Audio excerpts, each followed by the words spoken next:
Depuis quelques mois, l'eau a fait son retour dans les foyers de Harar, une localité de l'Est éthiopien. La disponibilité du liquide précieux a été rendue possible grâce à la construction de plusieurs forages sur le financement de la Banque africaine de développement. Face aux actions des pirates dans le golfe de Guinée, la communauté économique des États de l'Afrique centrale a mis en place un plan de surveillance des côtes.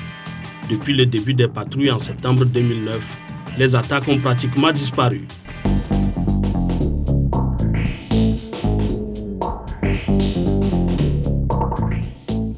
Y aura-t-il assez de céréales pour tenir l'année? Au Burkina Faso, le gouvernement joue franc jeu. La récolte qui commence s'annonce maigre. Principal responsable, la pluie. Elle est venue trop tôt, trop tard ou de façon irrégulière selon les régions. Plus d'un tiers des communes du pays sont en insécurité alimentaire. Nous avons beaucoup de communes pour lesquelles il va falloir faire un approvisionnement massif en céréales pour leur permettre donc de traverser l'année en toute sécurité. Fort heureusement, nous avons des zones excédentaires. Les céréales seront donc transférées vers les zones qui en manquent. Et le gouvernement met en garde les commerçants qui seraient tentés de spéculer. La récolte est en cours, les stocks de l'année dernière sont là. Pas de raison donc pour l'instant que les prix flambent. Sur le marché, les hausses, s'il y en a, sont donc injustifiées. Comme il n'a pas bien plu, et il n'y en a pas beaucoup, c'est cher. Il ne faut pas que les gens vont se mettre en idée que parce que c'est cher, la crise est là, que les commerçants vont profiter de ça pour avoir quelque chose. Non, c'est faux. Enfin, pour gonfler la récolte, le gouvernement invite les producteurs à se lancer dans une campagne de saison sèche. Les agriculteurs qui ont accès à un point d'eau pour irriguer ont été invités à replanter des céréales dans leurs champs. Cette récolte à venir pourrait permettre d'éviter le risque de crise alimentaire qui menace le Burkina et plusieurs pays du Sahel.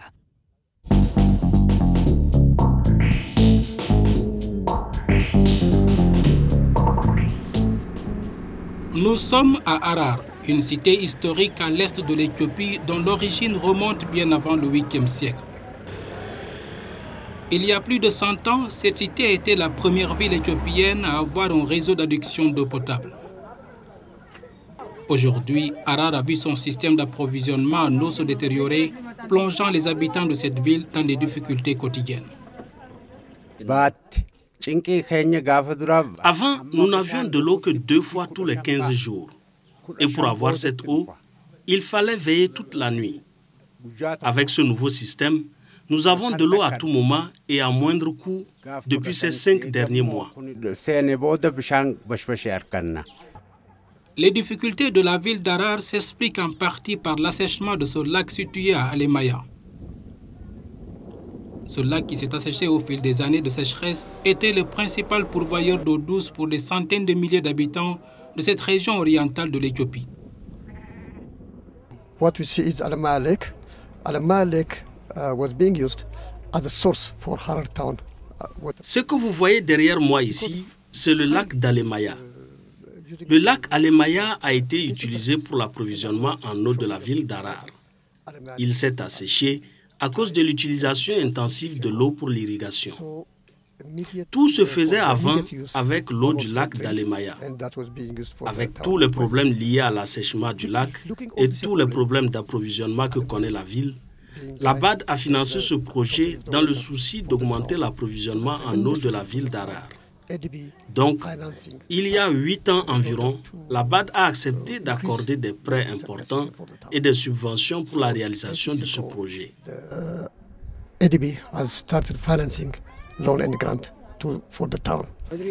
Depuis quelques mois, l'eau a fait son retour dans les foyers d'Harar.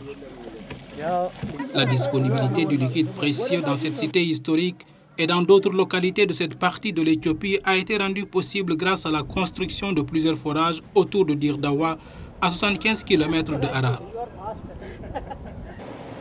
De gros investissements ont permis de tirer l'eau de cette station de pompage de Asselisso, un village où les populations ont désormais de l'eau en abondance.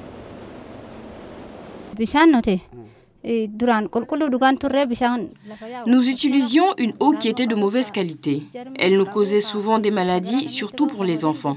Mais depuis 4 à 5 mois, nous sommes très heureux d'avoir une eau potable. même pas pour nous seulement, mais pour notre bétail également.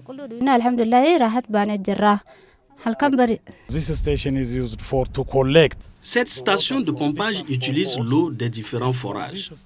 Par un système de gravité, elle pompe l'eau vers la première station de pompage qui s'appelle BS1. À partir de la station de pompage 1, nous pompons l'eau vers la station de pompage 2 et ainsi de suite jusqu'à Dangago, qui se situe à environ 43 km où nous allons pomper l'eau jusqu'à Harar. Pour tirer l'eau de ces puits de forage jusqu'à la ville d'Harar, d'importants ouvrages ont été construits par le projet. L'eau est pompée à partir de 9 forages, puis déversée dans une station de pompage. D'ici, elle est à nouveau propulsée vers une autre station de pompage. Au total, ce sont plus de 9 puits de forage et 8 stations de pompage qui ont été construits pour acheminer l'eau jusqu'à la ville d'Harar. Tout cela n'a été possible que grâce à un financement de 43 millions de dollars de la BAD, la Banque africaine de développement.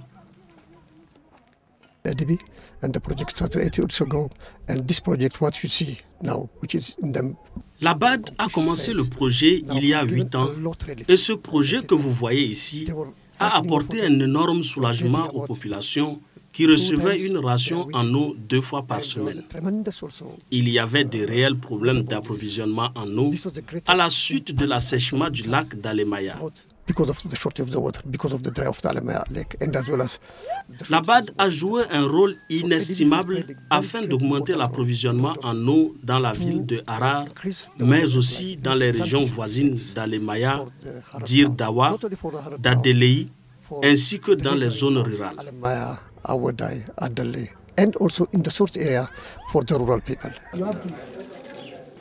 Au total, près de 300 000 personnes ont désormais accès à l'eau potable à Harar et ses environs. Mais au-delà de l'accès à l'eau potable, la Banque africaine de développement a financé le renforcement de capacités pour les futurs gestionnaires de l'eau de la ville. ADB has assisted a lot to all the Harar dwellers.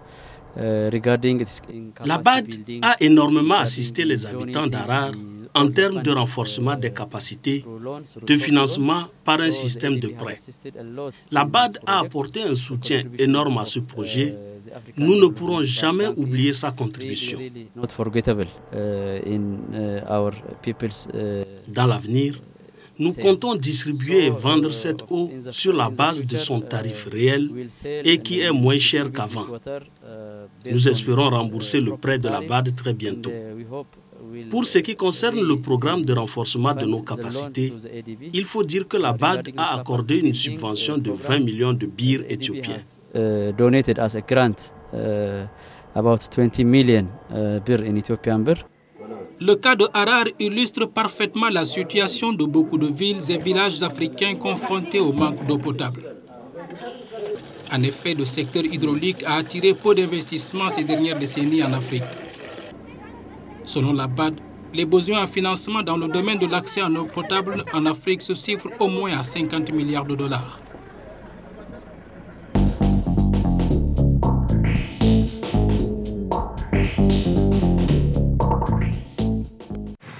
Chaussée affaissée, revêtement dégradé, pourtant la nouvelle route Bonabéry à Douala n'a que 6 mois.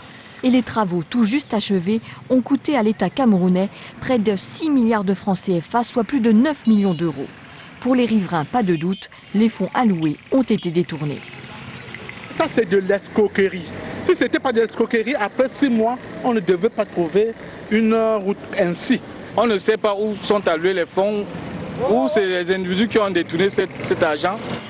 Selon le rapport de la Commission nationale anticorruption, environ 45 millions d'euros de fonds publics ont disparu ou ont été détournés au Cameroun entre 2008 et 2010, soit plus de 29 milliards de francs CFA. Les détournements observés concernent en premier lieu le secteur des travaux publics et des trésoreries générales de la République, mais aussi les postes ou l'agriculture. Nous avons réussi avec le peuple camerounais, avec la société civile, avec les secteurs administratifs, à produire un document très important dont personne ne peut être ignorant de ce qui s'est passé. C'est le premier rapport que publie la Commission anticorruption depuis sa création en 2006 par le président Paul Biya. Mais la CONAC n'a que des pouvoirs limités, dénoncer et transmettre des recommandations au chef de l'État.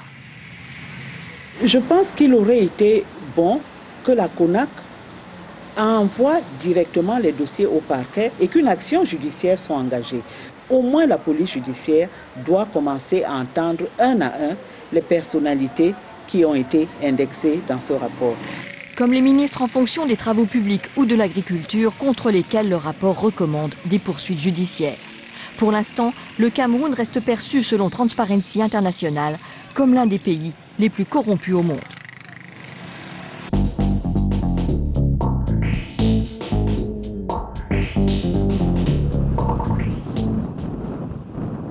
Les pirates d'aujourd'hui sévissent essentiellement sur les côtes asiatiques, le long des côtes de l'Amérique du Sud, du golfe d'Aden, de la mer Rouge, mais aussi celles de la Somalie et dans le golfe de Guinée. Selon le Bureau maritime international, plus de 4000 actes de piraterie ont été enregistrés durant les 20 dernières années. Les pirates utilisent des embarcations plutôt petites et rapides et profitent du nombre restreint de membres d'équipage sur les navires cargo. Ils savent également maquiller leur embarcation en bateau de pêche ou de transport afin de déjouer les inspections. Prakash Ferwani représente une société spécialisée dans la pêche des crevettes au Cameroun. Il a été kidnappé par des pirates dans l'espace maritime du golfe de Guinée en mars 2011. Prakash a été libéré après le versement d'une rançon de 25 millions de francs CFA. Ils sont armés. Donc on ne peut pas résister devant les armes. Et quand ils viennent avec leur petite pirogue, dans le compas ou dans le radar, on ne va pas. Tant qu'ils sont proches, c'est là qu'on voit qu'il y a un pirogue qui est en train de nous suivre derrière. Bon, leur vitesse, c'est presque 60 nautical miles par heure. Pour nous, c'est maximum 8 à 10. Si le chalutier il ne fait pas pêche, mais s'il fait la pêche, il est maximum entre les 2 et 3 nautical miles. Donc il ne peut pas courir avec le filet qu'il a lancé. Et eux, quand ils arrivent, ils commencent à tirer en l'air. Donc les matelots qui sont travaillés à la deck, le capitaine qui est à l'intérieur, chacun il se commence à cacher. La communauté économique des États de l'Afrique centrale a particulièrement souffert des actions des pirates. Les actes de banditisme se multipliaient avec au moins 2 attaques par semaine, installant une situation d'insécurité notoire dans la région. Il y a eu en 2007 l'attaque d'un supermarché à Port-Gentil au Gabon, une année plus tard celle d'une banque à Bata en Guinée équatoriale et de 3 autres à Limbé au Cameroun, sans oublier la prise d'otages sur un navire de soutien dans la zone d'exploitation pétrolière au Cameroun. En février 2009, les annexes de la présidence équato-guinéenne à Malabo ont également été attaquées. Dans le même temps, d'autres actes de banditisme s'opéraient au large des côtes de l'Afrique centrale. Il y avait par exemple de la surpêche industrielle sans contrôle et plusieurs attaques de barges d'exploitation pétrolière. Depuis une certaine décennie, nous avons constaté avec regret que le golfe de Guinée faisait l'objet de beaucoup de menaces, de piraterie, j'allais plutôt dire de brigandage maritime, parce que la piraterie, ça se passe en haute mer, mais généralement dans notre région, ça se passe dans les eaux territoriales. Et nous constatons avec regret ces actes de brigandage maritime avec prise d'otages pour les compagnies pétrolières qui travaillent en offshore. On prend des expatriés qu'on libère contre rançon. Et puis on a constaté avec regret une surpêche, avec une pêche illégale et illicite, avec la destruction de la biodiversité. On a constaté que la mer devenait un no man's land. Et face à toutes ces effronteries, il fallait des initiatives de réponse. À l'époque, on n'avait pas assez de difficultés. Mais depuis un certain temps, quand le problème de la Somalie et le Nigeria, le BIR, qui sont commencé la passation au Nigeria aussi, les militaires et entre certains deltas, Niger Delta et tout ça là. Donc leur problème était là maintenant pour avoir cherché l'argent. Donc la première victime, comme on traverse le Nigeria pour entrer à côte de Cameroun, tu es obligé de passer par la rivière. Et là maintenant dans la rivière, ils amènent leur embarcation, petite embarcation avec une moteur de 75 chevaux ou parfois il y a 140 chevaux, il met 2 moteurs. Et notre bateau de pêche ne peut pas filer comme un pirogue file. Donc il vient nous trapper au milieu de la mer et commencer à tabasser le matelot et capitaine et tout pour demander la rançon ou parfois il totalement détruit tout ce système de la navigation. Alors, face à cette insécurité grandissante, la CEEAC a proposé une réponse communautaire. La communauté économique des États de l'Afrique centrale a mis en place un plan de surveillance pour la sécurisation maritime du golfe de Guinée. L'espace a été divisé en 3 zones. La zone A au sud, qui va de l'Angola en République démocratique du Congo, la zone B qui couvre également la RDC et le Congo, et enfin la zone D qui couvre le Cameroun, le Gabon, la Guinée équatoriale et Sao Tomé et Principe. Cette dernière zone a débuté ses patrouilles le 16 septembre 2009. Une stratégie de sécurisation des intérêts vitaux en mer des États de la CEEAC a été mise sur pied par un protocole d'accord articulé autour du COPAX et favorisant une synergie avec la Commission du Golfe de Guinée et la CEDEAO. Et ce protocole d'accord a été ratifié par les chefs d'État et gouvernements des États membres de la CEEAC le 24 octobre, donc le 24 septembre 2009 à Kinshasa. Et c'est lors de ce protocole d'accord que la CEEAC, c'est à partir de ce protocole d'accord que la CEEAC a décidé de pouvoir mettre une stratégie de lutte contre ces fléaux qui minent l'espace maritime du Golfe de Guinée. Les ministres sont donc réunis, les différents ministres de la Défense sont réunis à Yaoundé le 6 mai 2009 et ont mis sur pied une stratégie politique pour pouvoir voir comment on va conduire la manœuvre. C'est cette politique qui a fait naître donc de l'opération de sécurisation maritime, et les différents généraux, différents chefs d'état-major, les différents corps se sont donc réunis à Malabo si ma date, je me souviens bien, le 11 août 2009, afin de pouvoir signer l'accord qui a donc mis sur pied la mise en œuvre de l'opération SECMAR que nous sommes en train d'exercer actuellement. Le Centre multinational de coordination est chargé de la protection des ressources naturelles et des zones de pêche artisanale.